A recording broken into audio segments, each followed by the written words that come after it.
The plane touched down in Warsaw with a soft thud, the gray light of a Central European afternoon pressing against the window. Inside, Dr. Arthur Lowenthal unbuckled his seatbelt with a familiar, precise motion. The flight from Boston was long, but he felt a pleasant thrum of anticipation, not fatigue. He was here, once again. As an authority. The city passed by in a blur from the back of the taxi, a mix of grand old architecture and sleek new glass. Arthur saw it, but didn't truly see it. His mind was already in the concert hall, already sorting through the sounds he would hear, the talents he would measure. The International Youth Piano Competition was not the biggest, but it had a reputation for seriousness. He was here as a guest of honor, to give master classes, to offer his insights. It was a role he wore comfortably, like his well-tailored wool coat. His hotel room was quiet, overlooking a neat square. He unpacked methodically, his performance suit, his scores, his special fountain pen for making notes. He was a man of routines, of settled opinions.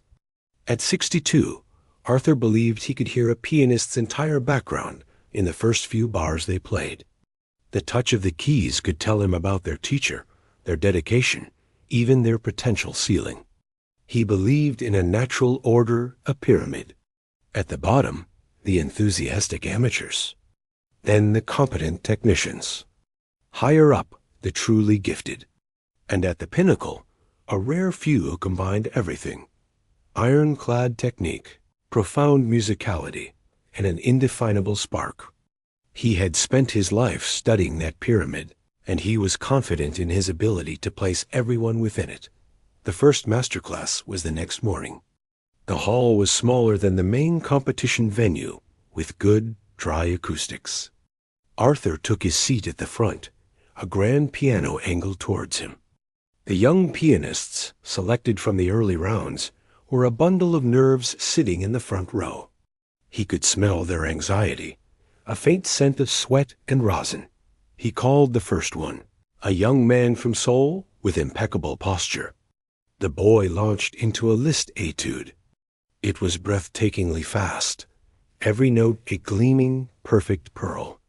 Arthur let him finish, then leaned forward. Technically quite impressive, Arthur began, his voice calm, carrying. Your fingers are obedient soldiers. But where is the commander? Where is you? This is not a mountain to be scaled, just because it is there. It is a landscape to be felt. The crescendo here, you made it louder, but you did not make it urgent. Do it again. Think of a wave gathering, not a switch being flipped. The boy, chastened, tried again. It was better. Arthur gave a small, satisfied nod. This was his work, sanding down rough edges, pointing towards higher truths. He was not cruel, but he was exact. He believed this hardness was a form of respect, the only way to build musicians who would last. The days fell into a rhythm. Morning master classes, afternoon preliminary rounds, evenings dissecting performances with fellow jurors over expensive dinners. Arthur enjoyed these talks. They were a meeting of minds, a shared language of lineage and interpretation. It's a strong year, said one juror, a formidable French woman with a sharp gaze. The Russian girl, the one playing Prokofiev. She is like a machine of polished titanium. Too much so, perhaps, Arthur mused, swirling his wine. One wonders if she has ever had a thought not written in the score. But the machinery is magnificent. They talked of schools, of teachers they knew in common, of the advantages of starting at 4 versus 5. Arthur felt at home in these conversations. They reinforced his world. It was during one of these afternoon sessions that he first really noticed the boy. The teenager walked on stage with a slight, shuffling gait. He was thin, his suit a bit too large in the shoulders, as if borrowed from an older brother. He announced his name and his Pisa, Mozart Sonata. Arthur glanced at his program. 16 years old.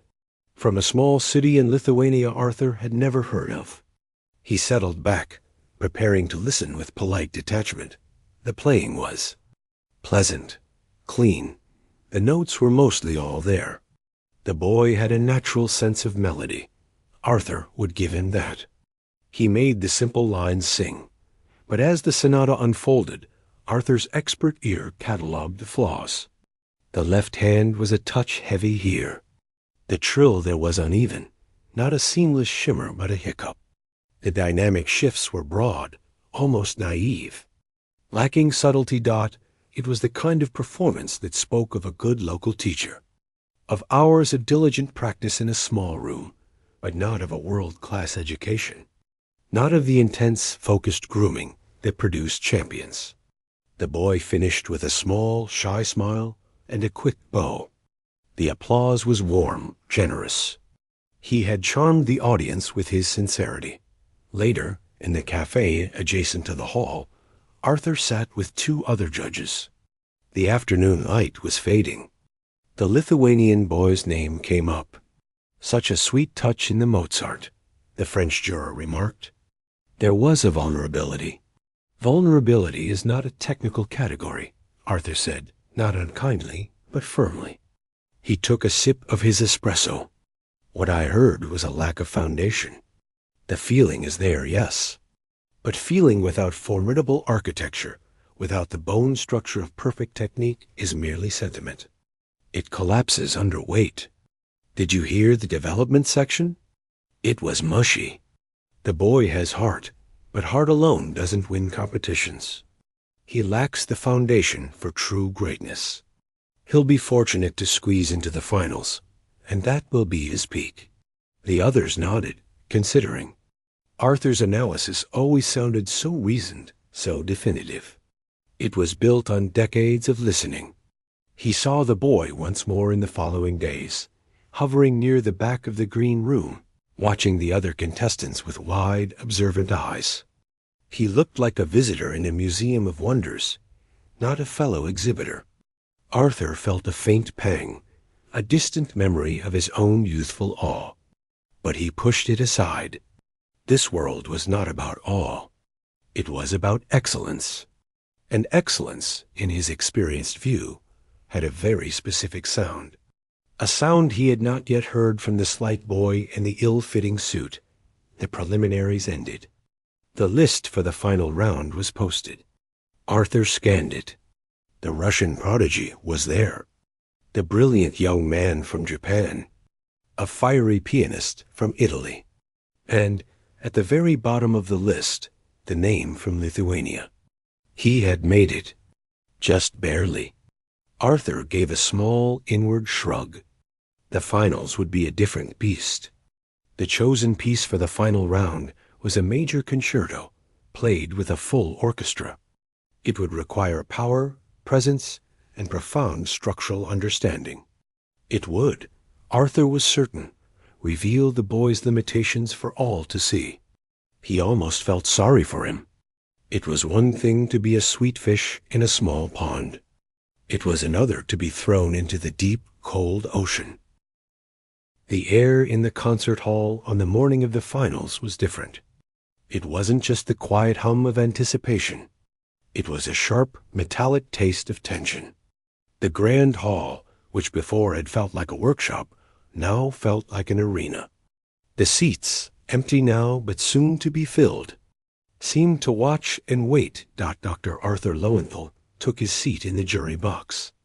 A special raised section to the side of the stage with a perfect view of the pianist's hands and profile.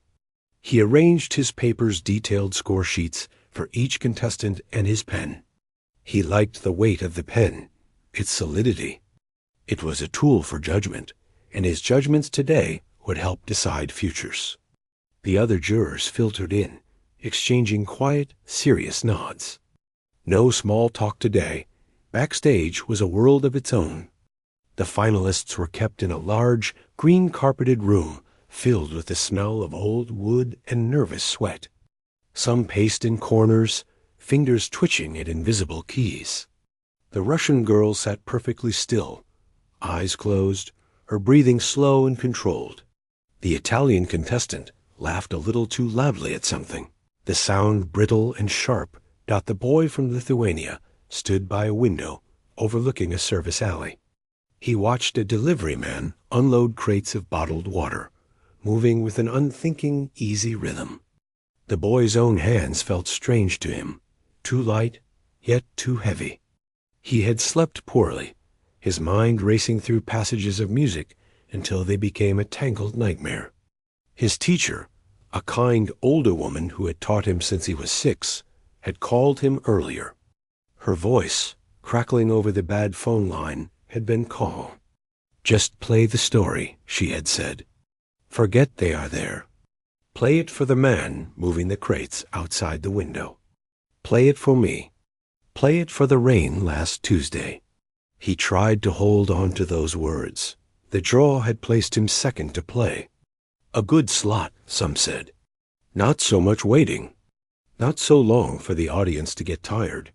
He heard the first performer, the Japanese pianist, begin his concerto. The sound was magnificent, a torrent of precise, powerful sound flooding the hall.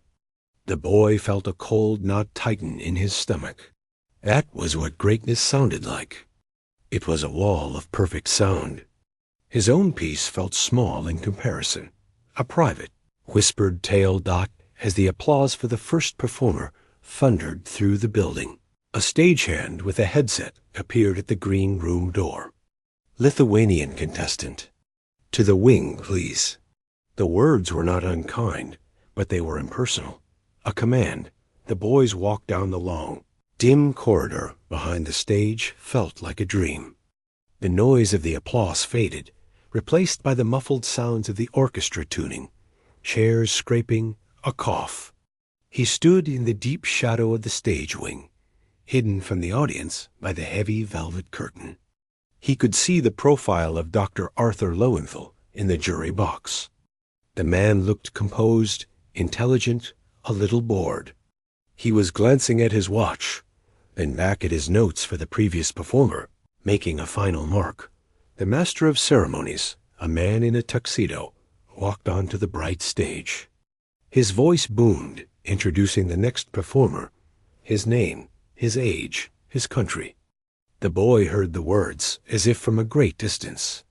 Then he heard his piece announced, Frédéric Chopin's Ballade No. 4 in F minor. In the jury box, Arthur Lowenthal's head lifted. He hadn't looked at the program order closely. He knew the boy was playing Chopin, but hearing the specific piece announced now, in this context, gave him a slight jolt. The 4th Ballade. Not a concerto with orchestra, but a solo piece for the finals? It was an unusual, brave choice. Or a foolish one. Chopin's 4th Ballade was not about fireworks. It was about depth.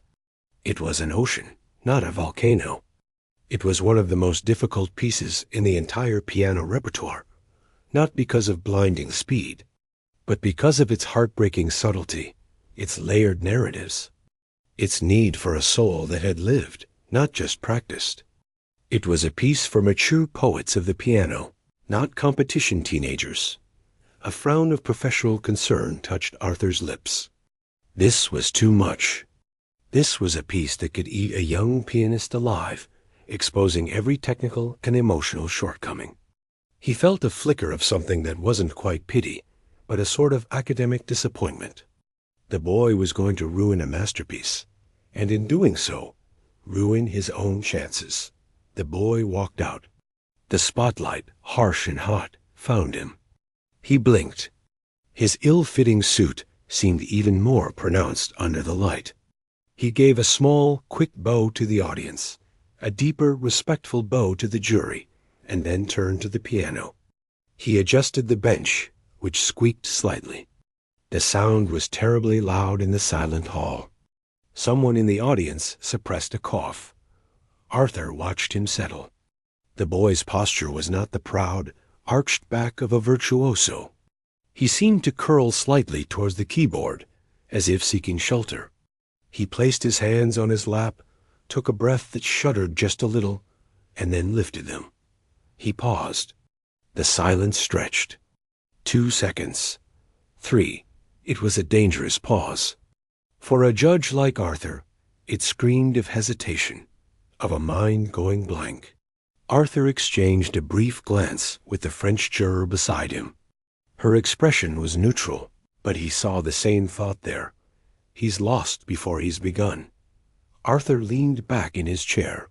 He crossed one leg over the other, a posture of relaxed assessment that was really a mask for prepared criticism. He held his pen ready. He would take notes on the train wreck. It was his duty. He looked at the boy not as a person, but as a case study in overreach. The boy's hands descended, not with a dramatic flourish, but with a gentle, quiet gravity. The first notes of the ballade emerged. They were not loud. They were barely a whisper, a fog of sound rising from the lower registers of the piano. Arthur listened, his critical mind already forming the first comment. Asterisk, opening tempo too slow. Risk of losing structural cohesion. Asterisk, but as the theme began to unfold, something in the quality of the silence in the hall shifted. The audience wasn't just waiting. They were being pulled in. The boy's touch was incredibly soft, each note connected to the next like beads on a fragile string.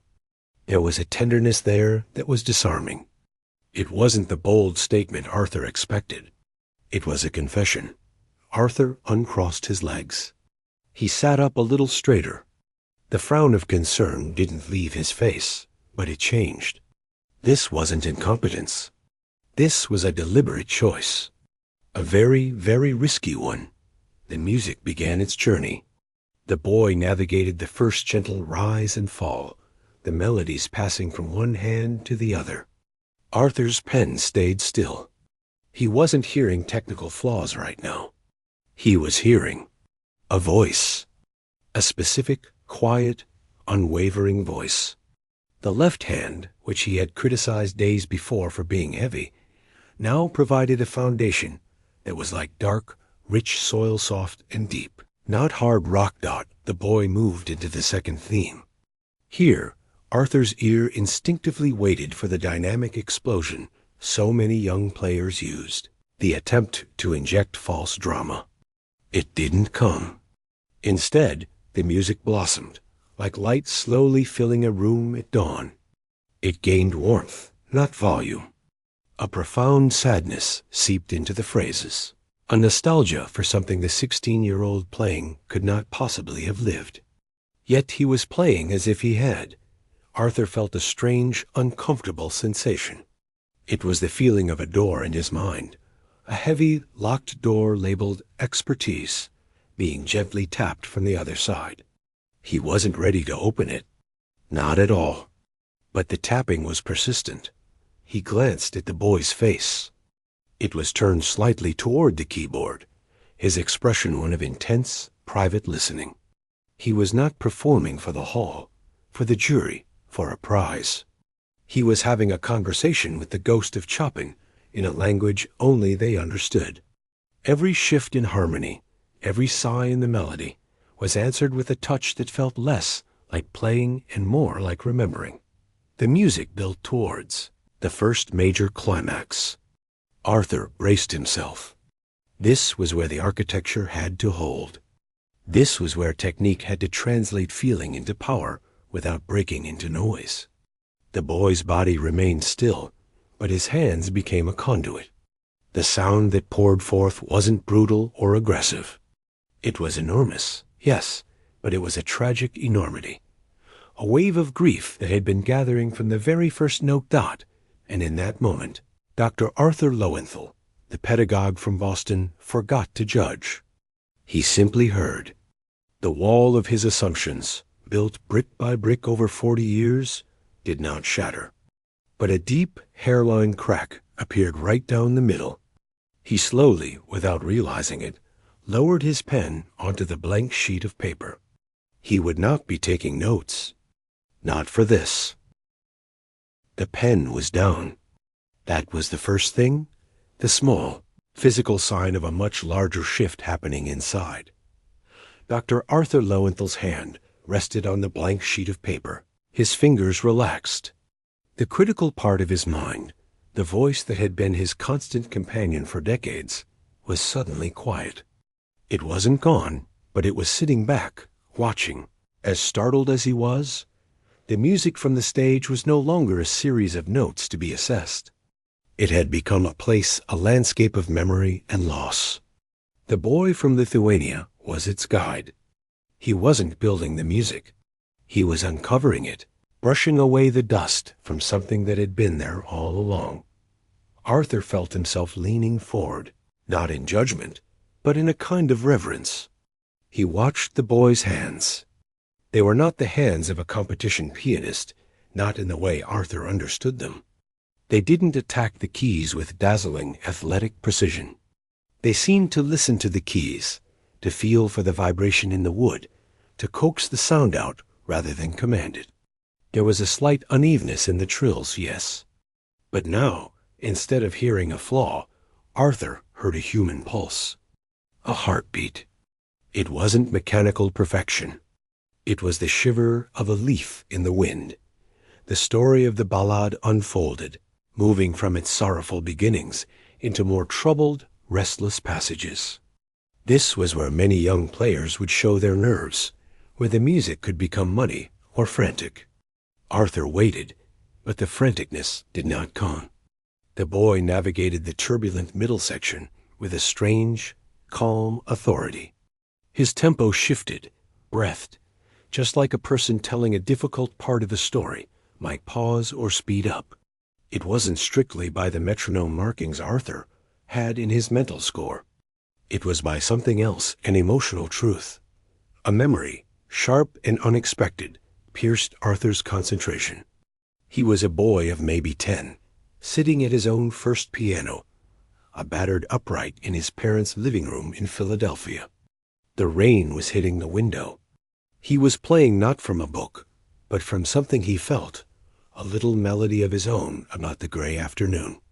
His father, a practical man, had walked in and said, "That's nice, Artie, but are you practicing your scales?" The moment had closed up like a flower at night. He had gone back to the scales. He had built a brilliant career on those scales, on that structure. But he hadn't made up a melody about the rain in a very, very long time. The boy on stage was playing that melody. Not the notes, but the feeling.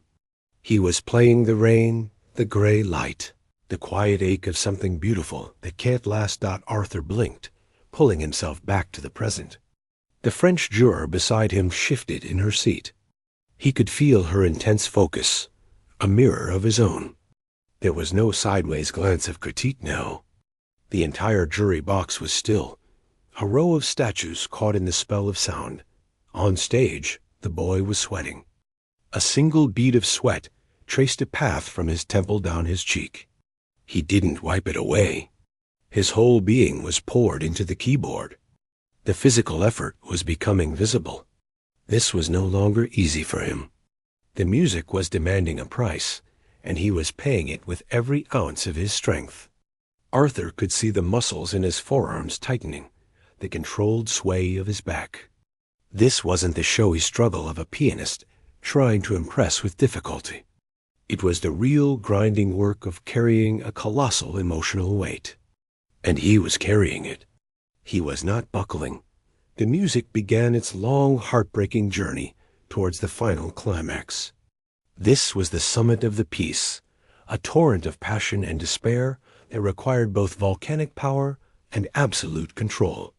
It was here that Arthur had been sure the boy's lack of foundation would crumble. The boy began the ascent. The volume grew, but it was a different kind of loudness. It wasn't a wall of sound. It was a wave gathering from the deepest, quietest places in the music. It had the weight of everything that had come before, every whispered sorrow, every fleeting hope. Arthur felt his breath catch in his chest. His heart was beating in a slow, heavy rhythm that matched the music, and then came the cadenza, the solo passage, where the orchestra of the piano stands alone. A furious, cascading waterfall of notes that tumbles down into the final, peaceful resolution. It was terrifyingly fast, a whirlwind, The boy took it not with blinding speed, but with shocking clarity. Every note in the storm had a purpose. It wasn't a blur. It was a detailed, furious argument with fate. His hands were a flurry, but his face was a mask of concentrated agony. He was not playing the cadenza. He was living it. He was fighting it. Arthur found his own hands gripping the edge of the table in front of him. He was no longer a judge. He was a fellow traveler, hanging on, hoping the boy would make it through the storm. The last notes of the cadenza crashed down, and there was a split second of suspended silence, as if the world had stopped spinning. The boy, his body trembling with the effort, moved seamlessly into the coda. The final pages of the ballade are some of the most devastating in all of music. After the storm, there is a return to the first gentle theme, but it is broken, remembered through tears. It is a farewell. The boy played this farewell with a tenderness that was almost unbearable. The sound was so soft, so intimate, that the entire hall seemed to lean in to hear it. It was the sound of a memory so precious it hurts touch. Arthur felt a tightness in his throat. His eyes stung. He looked around quickly and saw that the French juror had a handkerchief pressed discreetly to her lips. Others were staring, unblinking, at the stage. The final chords are quiet, questioning, fading into nothing. The boy played the last note, a simple, low sound that seemed to hang in the air long after his finger had left the key. He kept his hands suspended for a moment, then let them fall slowly into his lap. He did not look up. He sat there, head bowed, his shoulders rising and falling with deep, exhausted breaths. He was completely spent, empty. The piece had taken everything he had. The silence that followed was total. It was not the silence of an audience waiting to clap. It was the silence of people waking from a deep, shared dream. It was a sacred silence. No one coughed. No one rustled a program. It lasted for 3 full seconds, maybe 4 an eternity in a concert hall dot in that silence. Arthur Lowenthal's old world, the world of hierarchies and certainties, did not so much explode as simply dissolve. It just wasn't there anymore. All that was left was the sound that had just faded, and the boy who had somehow, impossibly, contained it. The words he had spoken in the cafe, "He lacks the foundation for true greatness," echoed in his mind, but they sounded hollow now, like words spoken by a stranger. He had been wrong. Not just a little wrong, but completely, profoundly wrong. He had mistaken the blueprint for the building. He had studied the map and called it the journey. The boy on stage finally moved. He lifted his head, his face pale and damp. He looked out at the sea of faces, seeming almost surprised to find them there. He stood up, his movements slow, a little unsteady. He took a step towards the edge of the stage and gave a small, humble bow, and that's when the silence broke. The first sound wasn't applause. It was a sharp, shuddering breath from somewhere in the middle of the hall. It was the sound of someone finally remembering to breathe after holding it for what felt like hours. That single human gasp broke the spell of the silence, and what followed was not the usual polite, measured clapping of a competition audience dot. It started as a low rumble, like distant thunder. It was the sound of 1,000 people shifting in their seats at once, a collective release of tension. Then, from the very back row, a single, loud cry of "Bravo!" cracked through the air. It was raw, emotional, unfiltered dot that was the match to the kindling. The rumble erupted into a roar. It was a physical wave of sound that hit the stage. People were not just clapping. They were on their feet, scrambling up, their chairs scraping and clattering behind them. It was not an orderly, row-by-row standing ovation.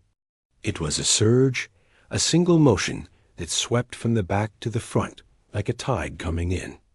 The sound of their hands was not a pattering rain, but a continuous, thunderous storm. Whistles pierced the air, more shouts of "Bravo!" and "Yes!" in a dozen languages tangled together. The boy on stage flinched. The sheer force of the noise seemed to hit him physically. He had been standing in a world of profound quiet, and now he was battered by a hurricane of approval. His eyes, wide and a little dazed, scanned the crowd. He took a half-step back, his body still humming from the effort of the performance. He gave another, deeper bow, his head nearly touching his knees. When he straightened up, he saw it all the sea of people, all standing, their faces turned up towards him, their hands moving in a furious blur.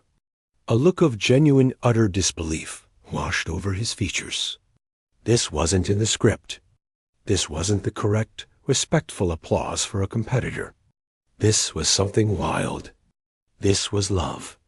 He brought a hand up, not in a proud wave, but almost to shield himself from the intensity of it. A small, wobbly smile touched his lips, and then faded, overcome by emotion. He looked like he might cry "Dot" in the jury box. The noise was just as deafening, but it felt different. Arthur Lowenthal was still sitting down. He was an island of stillness in a moving, roaring sea. The French juror beside him had risen instantly, clapping with fierce, staccato beats, her earlier composure gone, her face alive with excitement. The other judges were standing too, some nodding, some clapping high above their heads. Arthur felt suspended. The sound washed over him, but inside there was a deep, resonant quiet. He watched the boy's face, the shock, the humility, the dawning realization that this roar was for him. Arthur's own words, spoken with such certainty just days before, played in his head on a loop. He lacks the foundation for true greatness. The foundation. What was a foundation, if not the thing that allows you to build something that can move the human heart? This boy, with his imperfect trills and his too big suit, had just built a cathedral of feeling, and everyone in it was feeling its roof lift off. He looked at his own hands, resting on the table. They were the hands of a teacher, a critic, an expert. They had corrected thousands of students, written hundreds of judgments. Right now, they felt empty. What was his expertise in the face of that? What rule book could account for the sheer, truthful power that had just silenced a hall? A warmth spread through his chest, a confusing mix of shame and awe. The shame was not a hot, burning thing. It was a cool, heavy realization of his own blindness. He had looked at a young tree, and because it didn't resemble the mighty oak he expected, had declared it would never be strong. He had missed the unique strength it already possessed, the flexibility to bend in the wind, the deep roots seeking water in unseen places. The awe was for the performance, yes, but also for the mystery of it. Where did that come from? How did a 16-year-old from a small town understand the weight of a lifetime's sorrow? Arthur thought of all the prodigies he had taught, their technique polished to a diamond brilliance. Many of them could play that ballade faster, cleaner, with more obvious power. But had any of them ever made him forget to breathe? Had any of them ever made him feel like he was eavesdropping on a private prayer? He thought of the boy's teacher, that kind woman from Lithuania he would never meet. What had she done? She hadn't built a fortress of technique. She had simply left a door unlocked and shown him where the key was. She had told him to play the story. And he had. He had played the story so completely that he had disappeared into it, and only the story remained. The applause did not fade. It swelled. It went on, a relentless, joyful noise. The boy bowed again, and then a third time, his gestures becoming more grateful, less stunned. He gestured shyly toward the piano, as if to share the credit with the instrument, with the composer. The audience roared louder. Arthur knew, in that moment, that the competition was over. Not officially, of course. There were other performers. But in the hearts of everyone in this hall, a verdict had been reached. No technical score, No pedantic critique from him or anyone else could ever outweigh the truth of this collective eruption. This was the most authentic review possible. Slowly, almost painfully, Arthur Lowenthal placed his palms flat on the table. He pushed himself up. His knees felt stiff. He stood to his full height. He was now part of the standing ocean. He did not immediately clap. He looked across the heads of the audience, at the small, overwhelmed figure on the stage. He felt the need to do this properly, to make a gesture that meant something, if only to himself. He brought his hands together. The first clap was a single, solid sound lost in the tumult. Then another.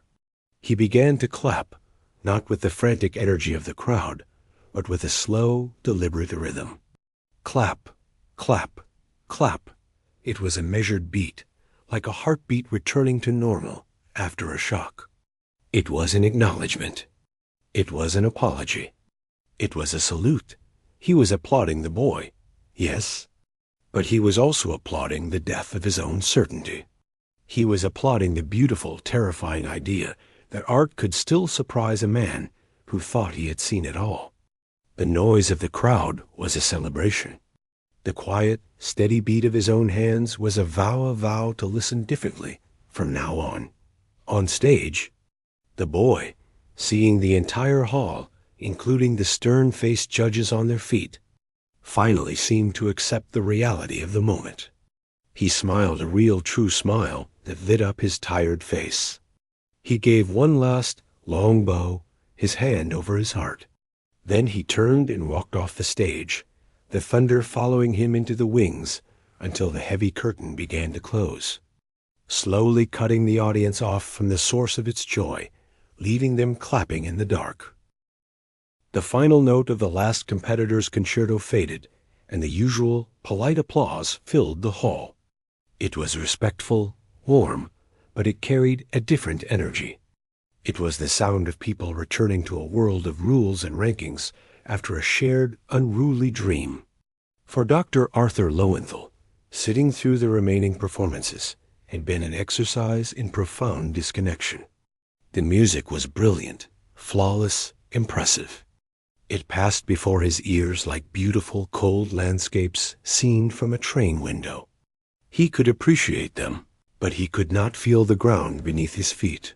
The jury retired to a small, wood-paneled chamber to deliberate. The air was thick with the smell of old books and strong coffee. Numbers were discussed, scores compared, technical merits debated. The Russian girl's Prokofiev had been a marvel of precision. The Italian pianist's passion was undeniable. Arthur participated, his voice calm, his points reasoned. He spoke of structure and dynamics, of adherence to the score and technical command. His words felt like someone else's, recited from a script. Inside, a single, clear thought echoed, "None of this matters the way we think it matters." When the Lithuanian boy's performance was discussed, there was a pause. The French juror spoke first. "It was not perfect," she began, and Arthur braced himself for the old language. But she continued, her eyes bright. "It was something else. It was a moment.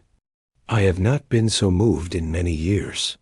Another judge, an older man with a stern face, countered with technical observations about rhythmic liberty and a missed inner voice in a complex passage. The debate was courteous, but the divide was clear. One side spoke of the heart, the other of the blueprint. Arthur listened, and when it was his turn, he surprised himself. "I was wrong about him," he said simply. The room went quiet. "I judged his foundation to be weak. I was mistaken. His foundation is different. It is built on understanding, not just on finger strength. What he did, it transcended the categories on our sheet. I cannot, in good conscience, rank that below perfect execution of notes he did not feel. He did not argue for first place. He argued for the impossibility of ranking what they had witnessed within their usual system. His words settled over the group, not ending the debate, but deepening it. Later, the award ceremony was a blur of bright lights and polished speeches. The Russian girl won first prize, as many had predicted. She deserved it by every conventional measure. The boy from Lithuania placed third. When his name was called, and he walked out to receive his medal, the audience erupted once more. It wasn't the roaring tsunami from before, but it was a powerful, warm wave of affirmation. He shook hands with the dignitaries, his medal hanging from a ribbon around his neck. He looked happy, but also relieved, as if a heavy weight was finally off his shoulders. His eyes scanned the crowd, not in triumph, but as if searching for someone. Arthur watched from the shadows at the side of the hall. He did not join the reception afterward, where winners would be photographed and judges would be thanked. He needed air. He walked out into the cool Warsaw night, the sounds of the city a dull hum after the pressurized silence of the hall. He walked without direction for a long time, his hands in his pockets, his breath forming small clouds in the lamplight. He thought not about music, but about teaching. He thought of his best students, the ones who could play anything put in front of them. Had he ever truly listened to what was inside them? Or had he only been concerned with building better, faster, stronger versions of his own understanding? He had been a sculptor, but only of a certain kind of statue. He had never considered that the stone might want to be something else. He found himself near the competition hall again. The stage door was propped open, a rectangle of yellow light spilling onto the wet pavement. Inside, he could see roadies packing away music stands and cables. And then he saw the boy. He was alone, sitting on a flight case by the wall, still in his suit, looking down at the medal he was turning over and over in his hands. Arthur paused.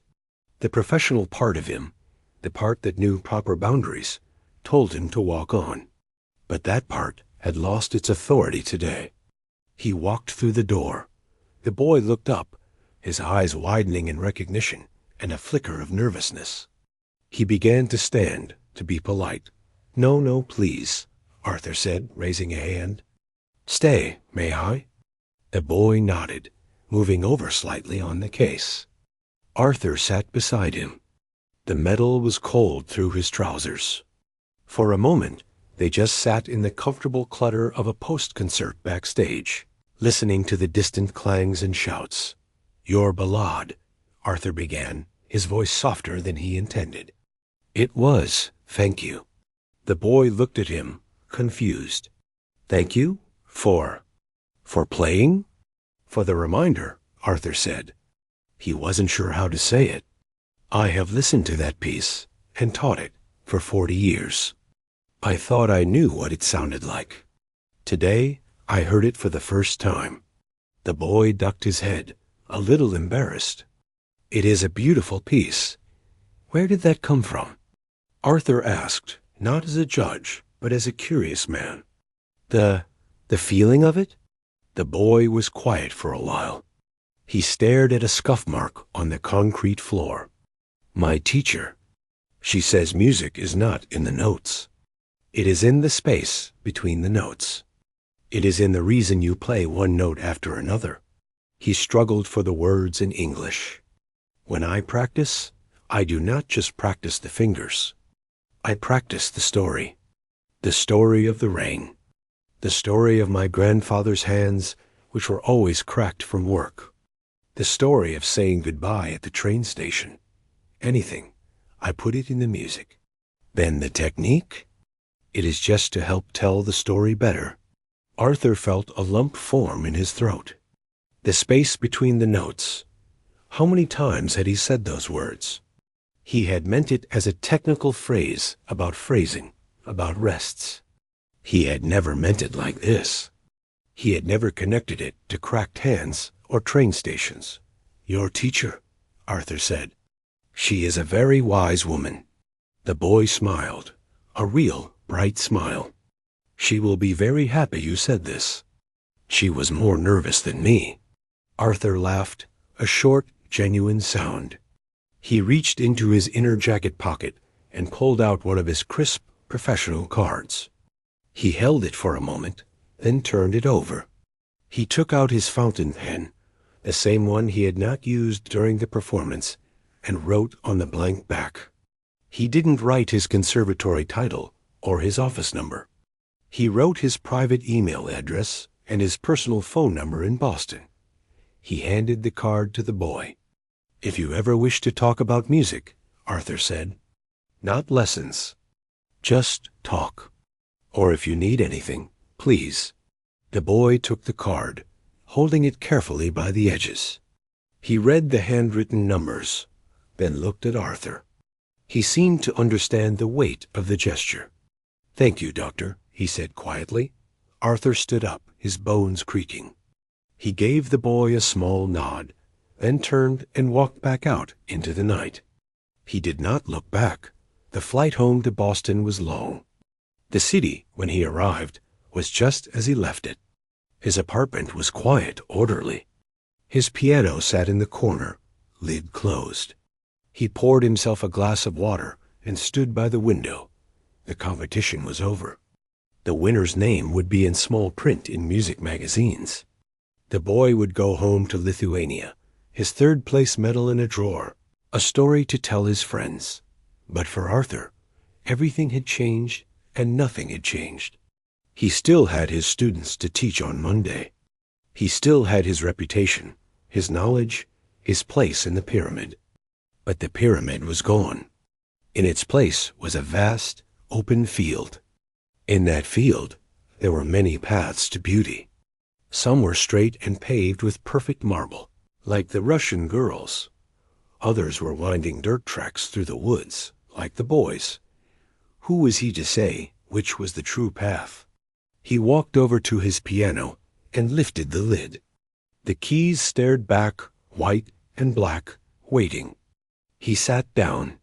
For years, his first touch on returning home was a scale, or a difficult passage from a piece he was teaching.